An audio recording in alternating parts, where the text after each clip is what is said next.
Aide à mourir à l'étranger et pire encore, mourir de la main de son mari, de sa femme ou de ses enfants. Et toutes les conséquences judiciaires qui en découlent. Cette loi tente à solutionner une partie de ce problème insoluble, de ce cas de conscience de la morale humaine. Elle s'adresse aux majeurs et résidents français réguliers, atteints d'une maladie grave et incurable, en phase avancée ou terminale.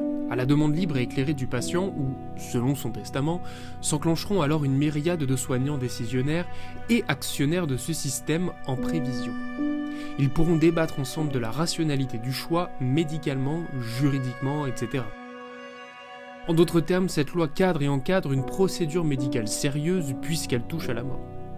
Le corps médical se réservera le droit de refuser si la justification n'y est pas, au regard de la loi. Ainsi, ce texte aide à mourir dignement. Ce n'est pas l'euthanasie libre qu'on entend ici et là. Cependant, quand on dit ça, on a seulement ouvert la porte de ce débat ô combien loin d'être simple. Je dirais que chacun a un avis sur la question, car chacun peut penser différemment quant à ce sujet clivant. Certains ont vécu une expérience similaire à celle précédemment évoquée. D'autres invoquent le dogmatisme religieux, sans que ce soit une critique de le dire. Alors j'ai une question pour vous.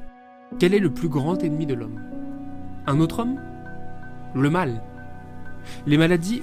Oui, entre autres. Le temps ? Ah ! Oui, on s'en rapproche ? Non ? Personne ? La mort, bien évidemment. Digression obligée, je vous offre gratuitement cette lapalissade, le plus grand ennemi de la vie, c'est la mort. Oui, mais blague à part.